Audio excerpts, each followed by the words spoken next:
Hey guys, today we are really lucky to have a special guest on our podcast. Today we have Andrea Perron. A brief background on her: she is the eldest daughter of the Perron family. Now, the Perron family is the family that was in the first Conjuring movie. Now, any of you that have seen this movie, you guys know that this is based on a true story, but like usual, Hollywood would Hollywoodize their movies and you don't get the full facts. But today we get the nit and the grit of everything as we speak with her. Now, if you guys enjoyed this conversation and want to know more about her story, check out her books, House of Darkness, House of Light, volumes 1 through 3. And if you guys like those books, check out her other book called In a Flicker. I will have links to both of them for purchase below. So here we go. This is our interview with Andrea Perron. Hello, everyone. We are back with our second podcast, and we brought something special for you. This is Navi, and from the Normies, we have Nahid, Rana, Chris, Marquetta on the line. Along with us, we also have Andrea Perron. And Andrea and George R. Lopez actually is author of In a Flicker, and we were first introduced when we received a signed copy from them in the mail, which we opened during one of our unboxing. And I think it was like our very first unboxing. Is that right, guys? I think Yes, everybody's yeah, on the yeah. mute. It was like I think it was Yeah, our I think first. it was the very first ones that we did. Exactly. It was like one of the really big groups too. Um, and like few of our book readers in the group were pretty excited. We are still in the process of reading it. Some of us are really slow readers. Since Suraj is not on the call, I'm just gonna blame him. And I think, Andrea, if you would like to briefly describe the book without giving any spoilers. I know there's a major spoiler in the end. It's a little bit hard not to give it, but would you be able to give a little bit brief summary about it? I know it's very difficult to talk about In a Flicker without giving Exactly. anything away. But first Exactly. and foremost, I want to thank all of you for inviting me to join you for this event.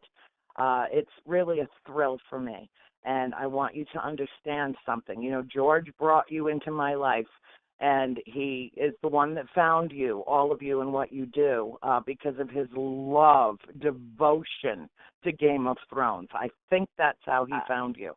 But and he's a little bit possessive about you. I think that he just really wants to adopt all of you, and we are both at an age now where we technically could, you know. So I just want it to be known. I just want it to be known here and now that you love me best, and that if there's ever any adoptions involved, you will be mine and not his. He can visit. He can be the old weird uncle that visits, okay? But I want to tell you, I just adore all of you and all that you're doing out in the world. You give me hope. You inspire me for the future. I don't feel like the world is being left to a bunch of idiots and imbeciles. I see, radiance in your eyes, and, the light that comes from all of you and what you do and how passionate you are about what you do. And it excites me, and it really does. It does move me to a higher level, because I feel like the work that we're putting out into the world is not being lost. It's being absorbed. It's being, it's infiltrating into the youngest generation. But I have big news about In a Flicker. We are about to relaunch it. Anybody that wants to know anything about the novel can visit our website at inaflickernovel.com for updates. And I know that only a few of you have read it, so I promise you, George and I will come back on your show and we'll do a whole show about it once everybody's had a chance to absorb it and react to it. We can do a reaction show. Yay. And we've pulled the book down. We're making some design changes to it. It's gotten such rave reviews. It's gotten virtually nothing but 5-star reviews from around the world. And we're putting it with a new publisher, Gatekeeper Press. And they're a smaller company. They're well situated in the UK, which is where, of course, the book is The situation. story is predominantly set, yes, Yes. in England. Mm-hmm. But the pre-orders are available now on Amazon for the ebook, and we will relaunch it on Tuesday, May 23rd, or before. It might even come out before, depending on how quickly we can do our design work. But I will tell you that once you've gotten your hands on this story, it will really change the way you think about everything. It is, as far as I am concerned, it is the only plausible explanation for why Jack the Ripper was never apprehended. And if you walk up to anybody on the street and ask them if they know who Jack the Ripper is, you'll get an answer in the affirmative. But if you ask any of them what the names of his victims were, the women that paid with their lives to make him infamous worldwide, nobody will have an answer for you. And that's something that we addressed in this book, because these women, their circumstances were such that they were the most vulnerable in society. And the way that the story unfolds, each one of them will creep into your consciousness and they will haunt you for the rest of your days. And what I tell all my readers of the trilogy is, don't expect the unexpected with this book, because it's got, it will haunt you. It will get inside your veins. You'll never, ever forget the characters. And it will enlighten you. From the very depths of its darkness comes the light of human enlightenment. And the reason that we wrote it was so that people could understand that man's inhumanity to man is a dead-end street, and that everything is about loving each other, embracing each other, accepting each other. So I hope that you all get through it, and we'll move on to just slam me with questions. Absolutely. That's actually really thought-provoking. I'm in the middle of it, and I know Rana has read all of it. And for now, I'm at a part where they're talking about Jack the Ripper. It's happening, and I just can't put the book down. So I really want to finish, and I absolutely have a lot of questions. And we will have that link in a flickernovel.com in the descriptions, and for the link for the Amazon as well if anybody's interested. So the other reason we actually here and not keep Naheed waiting too long is to actually talk about a lot of you might not know about Andrea, and this is where I'm going to hand it over to Naheed and have him proceed. Before he says that, I want to say thank you so much, Andrea, for joining us, and we will always be your kids, even if you don't adopt us. It is entirely my pleasure. I couldn't be happier about doing this with all of you. Hello, Andrea. There you are. How are you? Slam me. Hit me with questions. Well, first off, I just want to say it is truly, I don't know about you guys, but an honor for me to speak with you, because I have read so much about you on the internet. I'm a big YouTube person. I've read the story about your family. I've seen the differences. I've heard your many lectures, even your TV spot. So it's really amazing for me to finally speak with you. Well, that's excellent. Now we can have our mutual fan club. I'm big fans of yours. You can be a big fan of mine, and we'll have the Mutual Admiration Society going here. I'm all for it. Awesome. Perfect. Okay, so just a couple of questions I want to ask. And the main stuff I want to ask is your story and what exactly went down in the Arnold estate. So can you just answer me, how was it when you first moved into that place? When you first walked in, did you feel like something was off, or how was it? No, actually, we had visited the house a number of times before we actually moved in. And in fact, I start volume 1 of House of Darkness, House of Light well before we actually moved to the farmhouse, because I wanted my reader not only to meet my family as a perfectly normal family before we made the transformation to a paranormal family, but I also wanted them to understand that a whole series of events prompted our move from the suburbs of Providence to this remote farmhouse way out in the country. And we went to the house probably 5 or 6 times before my parents actually closed on it in December of 1970. We moved in 1971. Coincidentally, we moved in on January 11th, which is George's birthday. How weird is that? Yeah, it's super. And yeah, I know, he's spooky. I keep showing up in strangest ways. But we were in the middle of a snowstorm. My dad threw open the back of the van and put a box in my hands and said, "Take this to your mother in the kitchen." When I walked in the parlor door, I took a hard right into the dining room, and the man who had sold us the house, Mr. Kenyon, was standing there. And there was another man standing in the corner of the room. And I said, "Good morning" to Mr. Kenyon. And as I walked by the other gentleman, I said good morning to him, but he didn't respond to me. And then my sister, Christine, came in, and she's like, "Mom, who's that strange man with Mr. Kenyon? He's dressed funny." And then Cindy came in, and she said the same thing. And then Nancy came in and said, "There was a man with Mr. Kenyon, but I swear to God, he just disappeared right in front of my eyes." Oh, man. And, I mean, he appeared absolutely solid to me, that I could have reached out and touched him had I been so inclined. And that was my moment of awakening. That was when, and it was bedlam, it was chaos. There were cars and trucks and people everywhere. And my mother's response to the question that she got repeatedly, "Who's that man with Mr. Kenyon?" She responded, there's nobody with Mr. Kenyon. His son's on the way. He's not here yet." So she didn't see him. But subsequently, over the 10 years that we lived there, she saw him many times. And she actually had a face-to-face encounter with him, walking through the front foyer where he would always stand. And he always had his arms folded in a quirky grin. And apparently she caught him unawares while he was having a conversation with another spirit that she couldn't see, but she could see him. And he looked at her, and she looked at him, and then he just vaporized. He was just gone.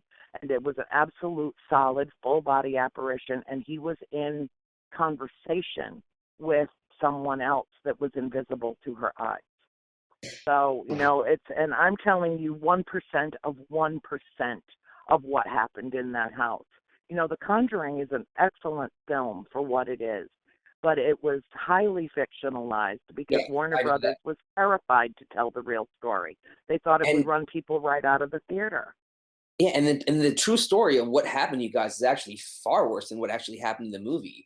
It's a case where the truth is stranger than fiction, and the movie company was afraid to tell the whole truth of what happened to our family.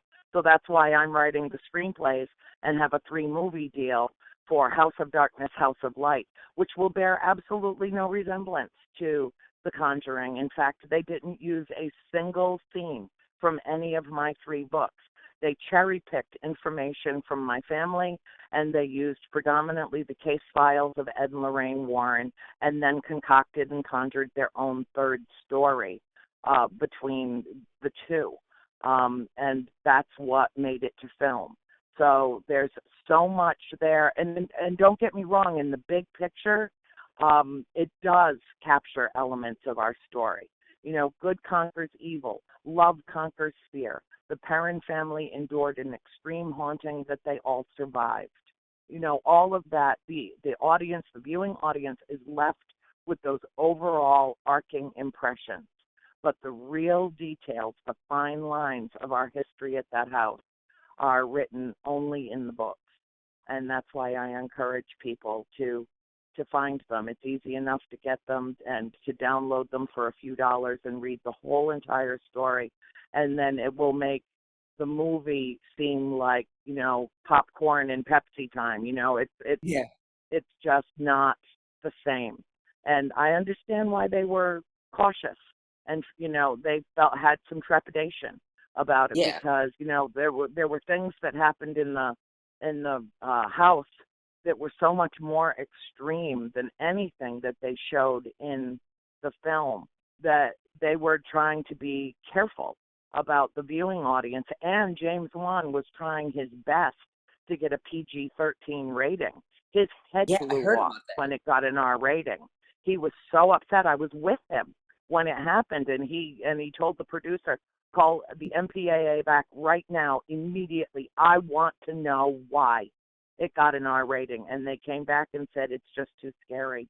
And It, I'm it, standing there it thinking, oh was. my I mean, God, if they ever told the real story. it really was. It was truly a horrifying movie, especially the way they shot it. And then, Mhm. so going back to when you were talking about that man that you saw, do you know who that man was, possibly? Like, do you have any idea who Well, that man is?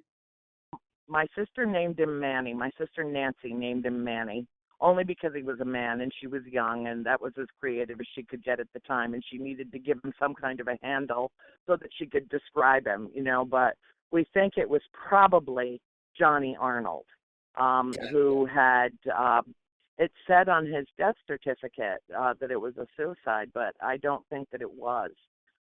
He crawled up into the eaves of the second floor and drank horse liniment, which of course was loaded with alcohol. And I Yeah. think he was just trying to get drunk, and he drank too much, and he died an agonizing death. Oh man. But according to the time period, and of course we'll never know who all Yeah. of these spirits were. None of them ever walked up to us and extended a hand and said, hello, my name is. So it's really just uh, it's a guessing game. It's piecing little parts of the history of the house together and seeing if maybe it could be this one or maybe it could be that one. But 8 generations of one extended family lived and died in that house prior to our arrival, and I can guarantee you at least a dozen of them never left. Yeah. And yeah, obviously. Okay, so okay, my other question. You said they never ever were they ever friendly to you guys in the beginning when you guys moved in? Like, did they become hostile over time? Because I know that they got angry like over time, but did it I mean, was it peaceful in the beginning is what I want to know. It was peaceful in the beginning. It was odd, hearing sounds in the house, hearing voices in the house, seeing things in the house. But we were all very young. I was 12. My youngest sister was only 5 at the time. And so children are very open and receptive to everything that they see in the world, Yeah. and they don't distinguish between what an adult might call reality and a child might call an imaginary friend. They don't distinguish. But the fact is that there was only one hostile spirit in the house, and she went after my mother predominantly. She did not Was want this my mother there, and she made things very difficult for her. was that spirit Bathsheba? No, it wasn't Bathsheba. Mrs. Arnold, Mrs. Warren is the Warren. one that blamed Bathsheba for everything. Bathsheba Okay. Sherman never actually lived in that house. She's Okay. not a part of that story. We think that it was a much older spirit because when she threatened my mother, she had an English accent, and Wow. she used language that was already out of favor in the 1800s when Bathsheba lived. Bathsheba is attached to the house in some way, shape, or form, and we think that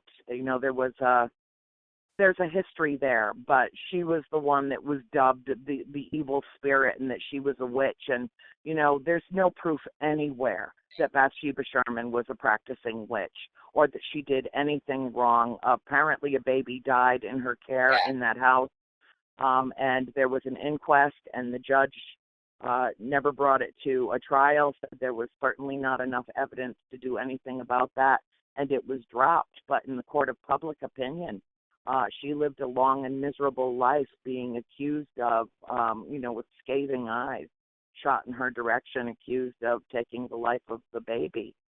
In her care, we don't know if it was her baby, if it was someone else's baby. We don't even know. I mean, my mother found those records 45 years ago in a dusty library in Worcester, Massachusetts, and she gave all of her paperwork and all of her historical records to Mrs. Warren to make copies of, and turned over her entire notebook to the Warrens with the promise that she would have it returned, and it never was. So she can't even refer to it. We, basically wrote the story. I wrote the story based on my mother's recollections and those of the entire family. Wow, it's frightening. That's crazy. Oh man, Terrifying. it's terrifying, terrifying. And I can only imagine how things. I mean, are you? How to explain this? After you left the house, did some of the stuff still follow you? Like, I mean, I'm sure you've had some sort of PTSD. It's still lingering in you. Did it linger after you No. left? No, although, the thing about Volume 3 of House of Darkness, House of Light, that's most intense is that it was amazingly hard for us to pull ourselves away from that farm 10 years later. My mother told my father that she wouldn't survive another winter in the house. He believed her. Implicit in her statement was, if we don't sell it, then I want a divorce. And I don't know if she actually ever said that to him at that time, but he got the message. And they put the house on the market, and it languished for 6 months, and no one ever came to look at it, and no one ever called. And my mother had to ask the spirits to let us go. And I thought that Volume 3 would be the easiest book for me to write, because it was us leaving and everything that happened afterwards. And it was actually the most difficult, because leaving that house fractured our family. My sister Nancy refused to go. She stayed on as the caretaker of the farm long after the rest of us moved to Georgia.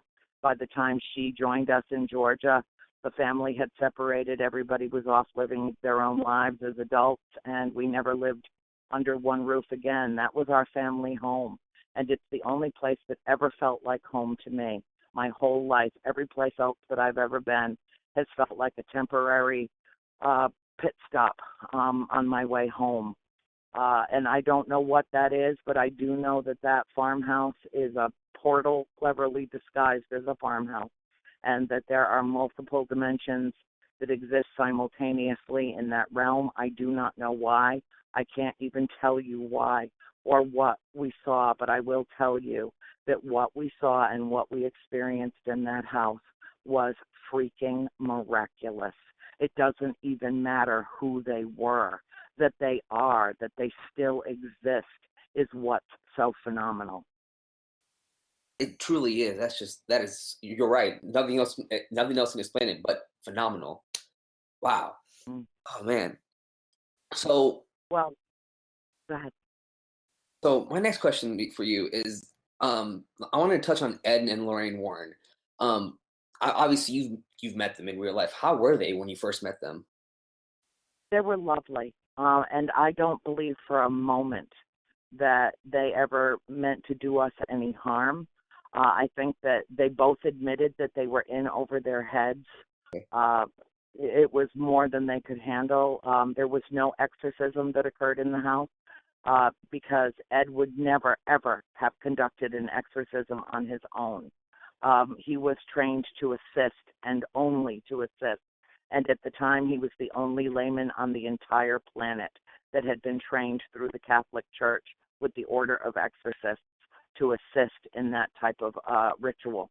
They foisted a seance on my parents that went so dreadfully wrong that it almost cost my mother her life. And, the movie does leave people with certain impressions that my mother was possessed. My mother was not possessed. My mother was viciously attacked. And whatever it was that attacked her had all the power that it could ever need to have claimed her life that night. And it chose not to. It made its presence known there with Mr. and Mrs. Warren, with the priest, with the medium, with the audio specialist, with the cinematographers, with everyone else that was in that house. I have seen the face of evil. That's why I deliberately choose to live in the light. Wow, I'm speechless just hearing that. That's just wow. Oh man. Okay. So continuing. Are you still close with Ed and Lorraine? Well, Ed passed away in '06, and Lorraine, sad to say, is in very ill health, and she's not doing any more public appearances.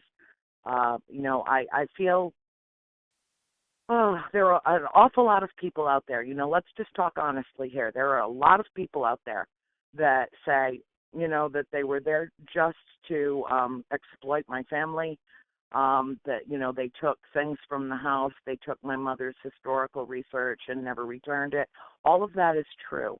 But I don't believe in my heart that either one of them would ever have done anything to try to hurt our family. Ed was so concerned that 5 little girls were living in this incredibly active farmhouse. Lorraine was obsessed with, doing whatever she could to help to clear the house. And it was beyond her, it was beyond Ed, and in fact it was beyond an exorcist that my uncle sent from the Vatican to go through our house, and he came to my mother and father at the end of his tour of the house that he took by himself and said, "I'm very sorry, Mrs. Perron, this house cannot be cleansed." Oh man, that was it. My mother wept like a baby. He was her only hope left. and that's just a dreadful thing, as once you lose that hope, especially because that's where you guys live. That's just, I can only imagine being out of. Were you scared of living there? Like, some of it feels like you call this place your home, but aren't you scared of living there or being near that area after everything that's happened? I never, ever once had a negative altercation with a spirit in that house. Okay. They seemed to love me, embrace me, protect me. My sister Cindy had some very nasty altercations. Okay. And my sister Christine almost lost her life being tucked down into a trunk with no air holes. There were some serious life-threatening issues that happened at the house. People think that this is all fun and games. That paranormal research and investigations that they conduct are harmless. And nothing could be further from the truth. Let me assure you of that. There are malevolent spirits in the same way that there are malevolent mortal souls that think nothing of doing harm to another. And the one spirit, the female spirit in that house that went after my mother and tried to take my sister Cindy, was hideous. She was, her obviously had died from hanging. Her neck was clearly broken. Her head was hanging off of her shoulders like it was attached by a piece of a filament of skin. Her whole entire skull looked like a desiccated hornet's nest, hollow vacant eyes, thin lips that with skin falling off of them, jagged yellow teeth, just 2 holes for her nostrils, and covered in cobwebs and little sprigs of hair shooting out the top of it. Absolutely hideous. Nothing that they even attempted to recreate for The Conjuring. And when we make our own movies, we're going to have to recreate that. And I hope that people are prepared. I really hope that they're prepared. This spirit, this entity was clearly not. She had not moved on. There was no light around her at all. She was dark, and she was foreboding, and she was threatening, and she leaned over my mother in bed with my father laying right beside her, and my mother thought that my dad was dead. She did everything in her power to wake him up. She was so terrified, and she couldn't, and she thought he was dead, and that she was next. And as this spirit leaned down and hovered over her face, she said to her, "'Twas mistress once afore ye came, and mistress here will be anon. Will drive ye out with fiery broom, will drive ye mad with death and gloom." And this incantation went on and on and on. I put it all in the book. And it ended with her basically threatening her life, basically saying, "If you don't leave, ye too shall be dead. You'll be one of us." And it was absolutely horrifying for my mother. But I'll tell you what, after the seance happened, my mother had an epiphany a couple of months later.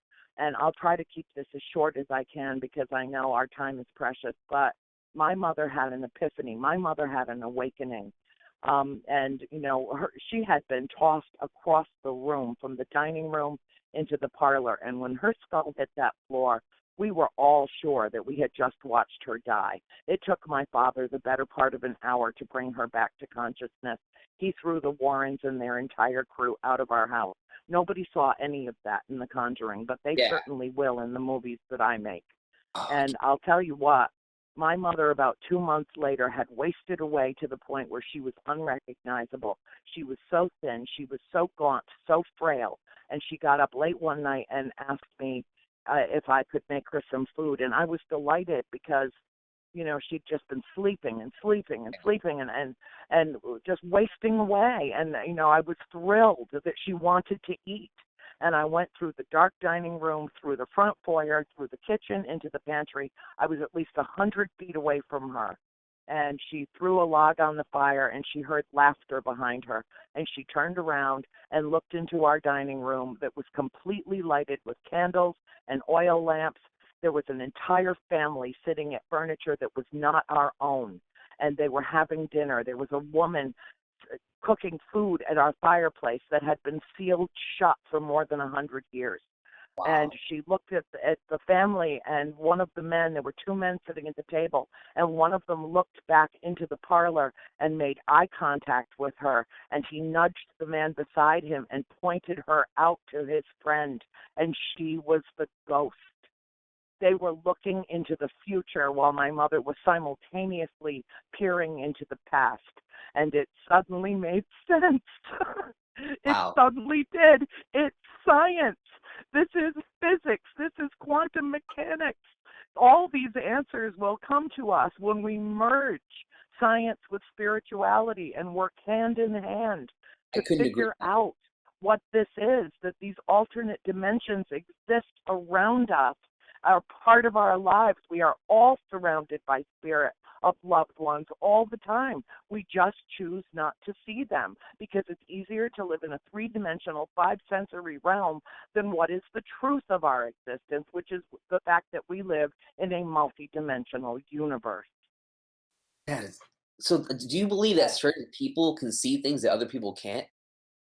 Absolutely. I'm one of them. Oh, I wish I could be one of them, but then I don't know how that would work for me. It's so easy. It's so easy. I can teach you. Honest to God, when I come visit you guys, and I will, it's, the least I could do is go visit my kids. I will teach you all how to see multidimensionally. If you want to be in touch with spirit, if you want to have encounters with extraterrestrials, I can show you how to do that in less than 5 minutes. I would love that. I would Andrea? love that. Yeah. This is Chris, and that's Are you all. still here? Everything you said, especially with the multidimensional things and the splits in times and the things that we're not able to comprehend, essentially being magic and something otherworldly to us that at some point in time will be answered by science. Maybe it's all 100% like things that I can get in line with. But if you want to show it to us, I'm gonna have to sit out on that because I'm already terrified based off of the things you've just been saying. Oh, sweetheart, you are a fraidy cat, and you're the biggest, strongest. You seriously bust out. You're the big guy. You're the big, strong guy. I've seen your videos, and I can't believe you're wussing out on me right now. I'm going to have to tell you a story that will keep you up for the rest of your night just for that. Oh, no. I'm just afraid it'll turn into a horror movie, and I'm the black guy, so I'll die first. Oh, no, we can't have that. We can't have that. No, don't you worry about a thing, honey. I'll tell you what, the vast majority of spirit is benevolent or benign. And sometimes spirits are lingering around us earthbound simply because they died so quickly or they died so tragically that they left unfinished business and they're afraid to move on. And people who, think about how religion is now and how it's considered such a sin to end your own life. Well, now think back 200 or 300 years ago. That was like the ultimate sin. And so I think that there are spirits who for in a moment of desperation, in a moment of, incredible sorrow or loss, decided to take their own lives, and then were afraid to cross over because they may have seen the light, but they didn't know what it represented. And it could have been, hellfire and damnation for all they knew based on their own religious indoctrination at the time. So Wow. they linger. George is so funny. George, you guys, he's a laugh riot. When we have him on together, we're all together. You guys are going to howl. But one of the funniest things that he ever said in one of our lectures together, he said, "You don't see spirits running around with members-only jackets on. The spirits that we see are ancient, old. All the spirits that we saw at the farm were dressed in clothes from the 16 and 1700s. Now, why did they not cross, but subsequent generations of the extended family did? Why didn't we ever see somebody dressed in clothes from the 40s or the 30s or the 20s or, the late 1800s? We never did. We saw, in fact, one of the things that was so fascinating for me, what was my moment of epiphany at the farm, was when I had a full-body apparition appear right beside me on the hearthstone of the fireplace. And I turned and looked into her face, and she was me as an old woman dressed in clothes from the 1700s. And the day that we moved out, I told my mother what I saw that day, because everybody in my family saw her, but I'm the only one that saw her face. And it was a mirror image reflection of myself as an old woman. And I told my mother, and she just patted me on the hand, and she said, "I always knew we bought this house for you, honey." Wow. Oh, wow. Wow. All right. Well, all right. Well, the next few questions I wanted to ask you actually pertain to your how much you helped with the movie. How was it working with James Wan? Oh, he's great. Oh, my God. And I'll tell you the God's honest truth, okay? We're going to be really honest here tonight, because I know that you've got a really smart following, and they'll figure this out. But, We love that. I had great trepidation when I found out that they had hired James Wan to direct our intimate family story. My head blew off. I was like, one of the producers, the executive producers, called me and he's like, "We got James Wan to direct the movie." I'm like, "Are you kidding me? You just hired the king of slasher porn to make my family story." And I had not seen any of his movies, but I knew he had done Saw, and I knew by reputation that it was blood and gore and blood and gore, and it was like, no way, no way. I mean, I was so upset I cried. Of all the great directors out there, this is the one they choose. I was so upset. And then I went to the set in March of 2012 when they had just begun filming, and I met James Wan. And there is no one out there who is more articulate, more intelligent, more well-read, more mature, more perfectly suited to make a film like this. And he treated those 5 girls that played us as though he had birthed them himself. We were so concerned that those girls would end up being traumatized by making this film. And he was, kid gloves. He dealt with these kids in a masterful way. He is not just a masterful filmmaker. He is an awesome human being. Did you give any direction to those kids at all when they were acting to act like you guys? No, he did it all. Did it all. Yep. Oh, wow. That's awesome. So you had no involvement talking to the cast members that played you, like Shanley Caswell played you, so you guys never met and talked, and she never got any idea how you were when you were younger or anything like that? Oh, yes, we did. We spent an entire day on the set, and we answered any of their questions, and I'm sure that they amalgamated. They were, as we were talking and telling our stories, the script writers were changing the script on the set to incorporate some of what we were contributing. So this was a work in progress right until the last shot.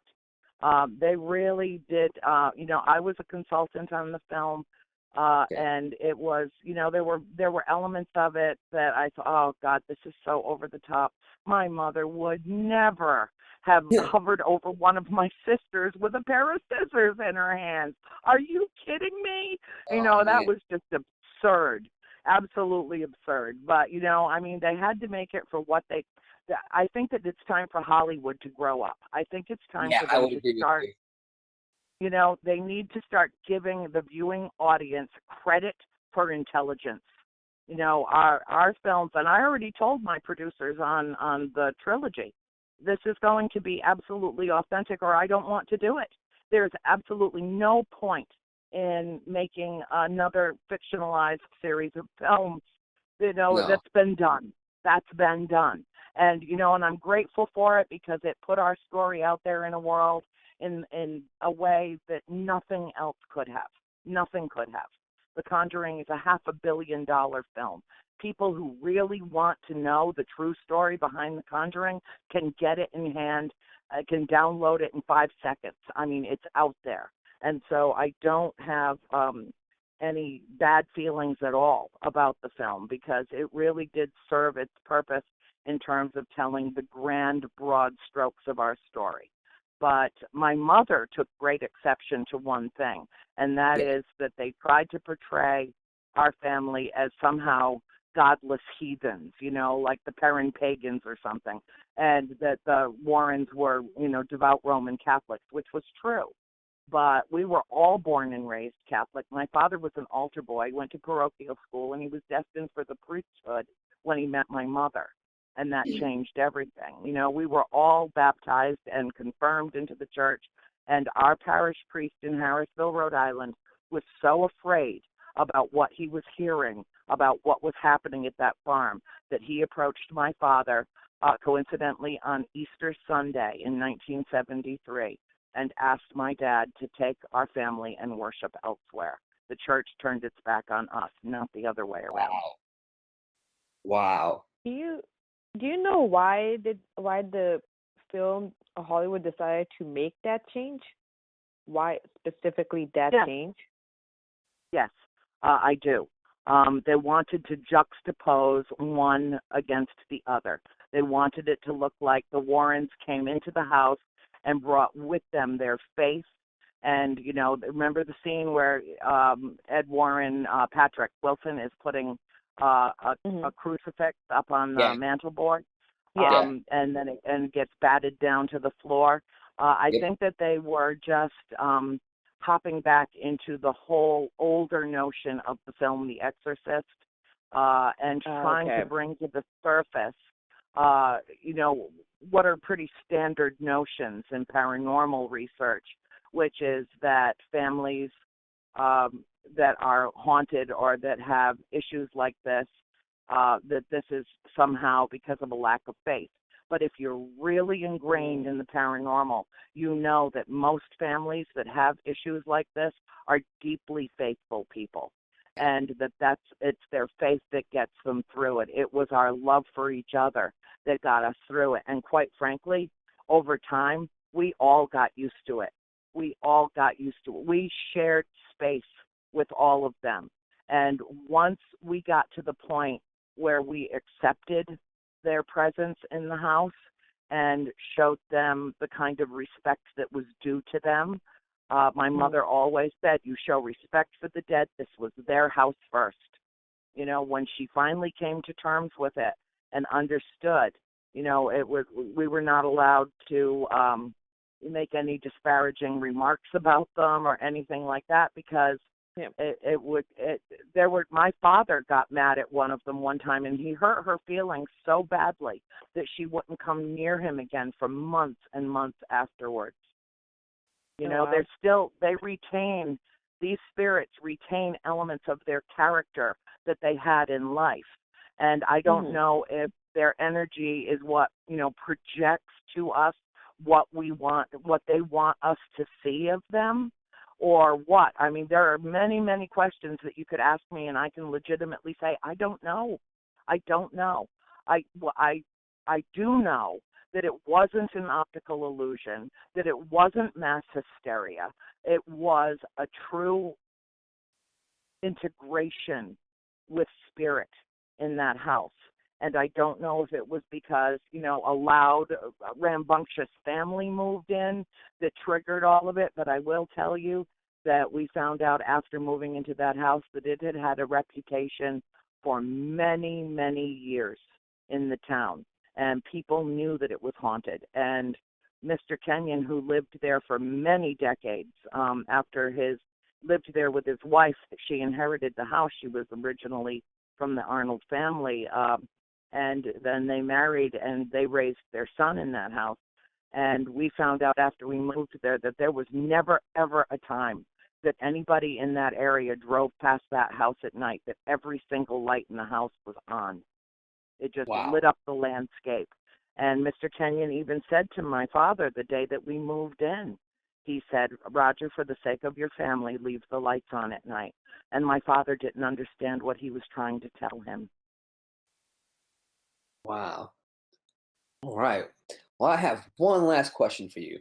And it's basically asking you what are your personal beliefs about the afterlife and what happens to us when we're gone after your experiences of living in that house?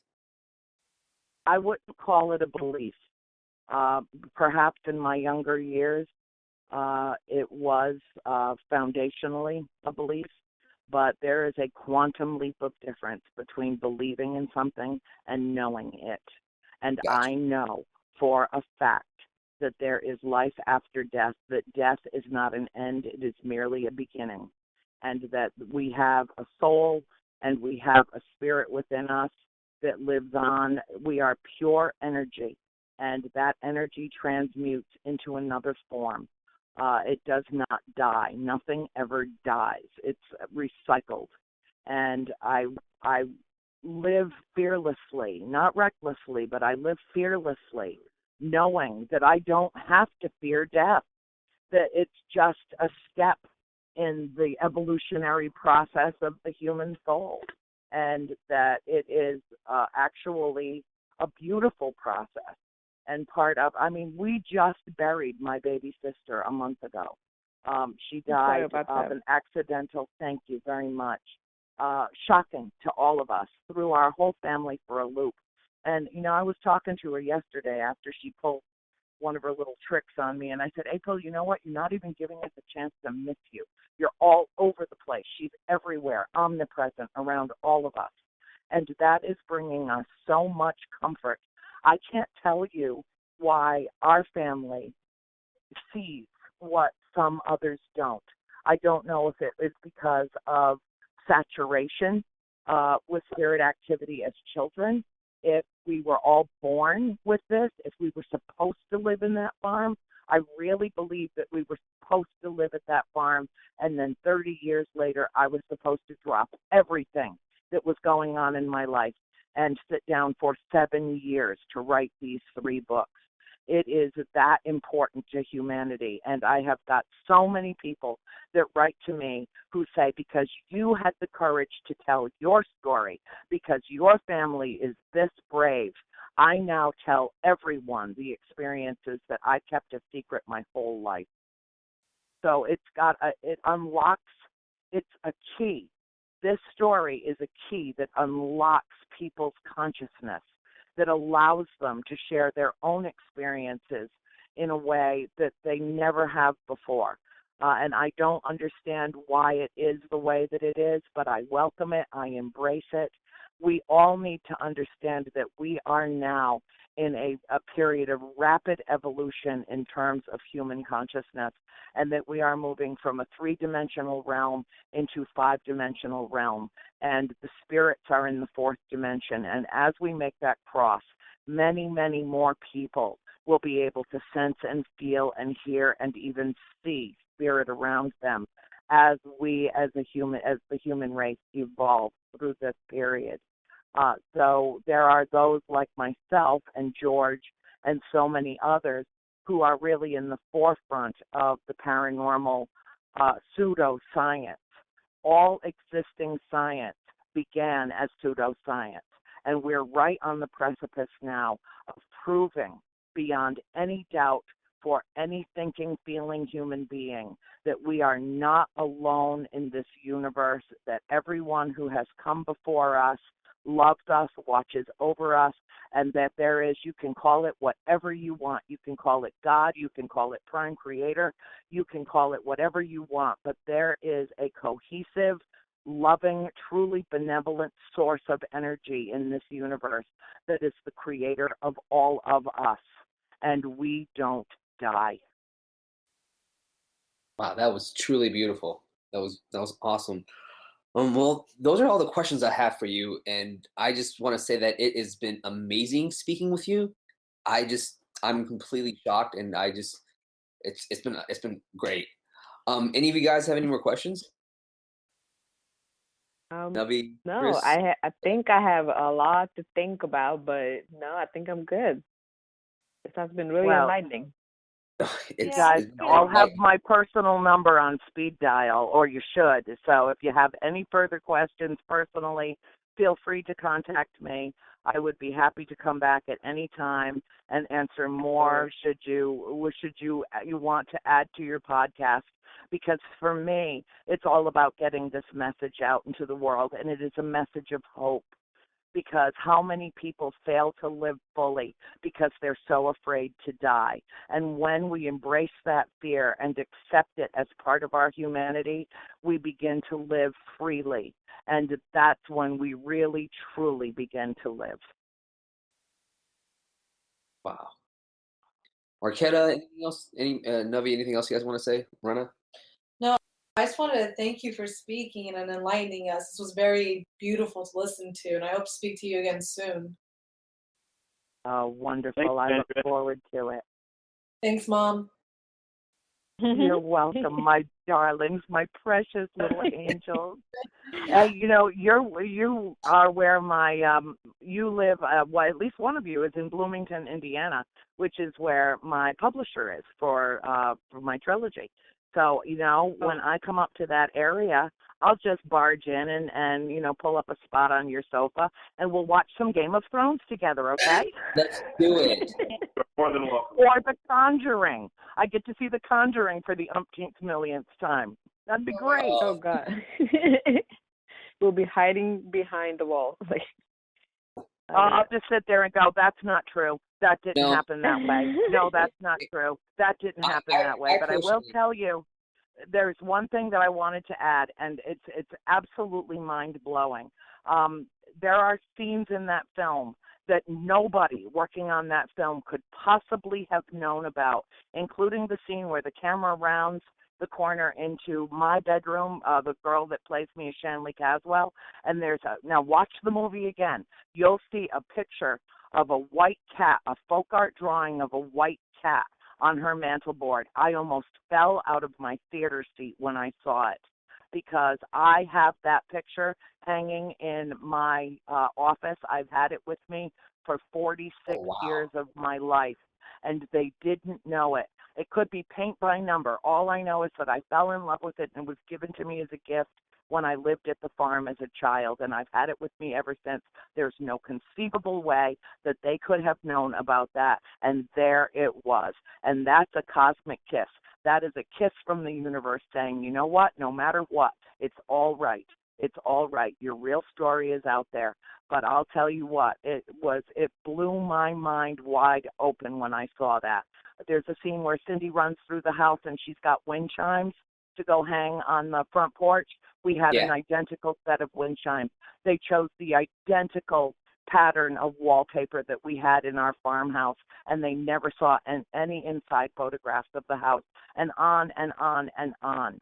There were so many little things in that movie they could not have known were absolutely precise to our time as a family spent at that farmhouse. So I say all is well. Everything happens with purpose and reason, and this was supposed to be the way that it is, and you just get ready for what's coming, because if you think The Conjuring is intense, wait till you see what we're going to put on film. I can't wait. I'm stupid excited. That's Same here. amazing. I think that's the I'll best volunteer to time. watch it as soon as it comes out. Absolutely. We have to do a Well, you reaction. can edit it down. Well, that's the tough part. Well, thank you. Thank you all very much. This has been absolutely delightful, and I look forward to speaking with all of you again, and I truly look forward to meeting all of you. For Absolutely. sure. Thank you so much. Thank you, Andrea. Take care now. Thank you so Have a much. good day, Andrea. You too. God bless you all. Bless you too. Thank you. Bye. Bye.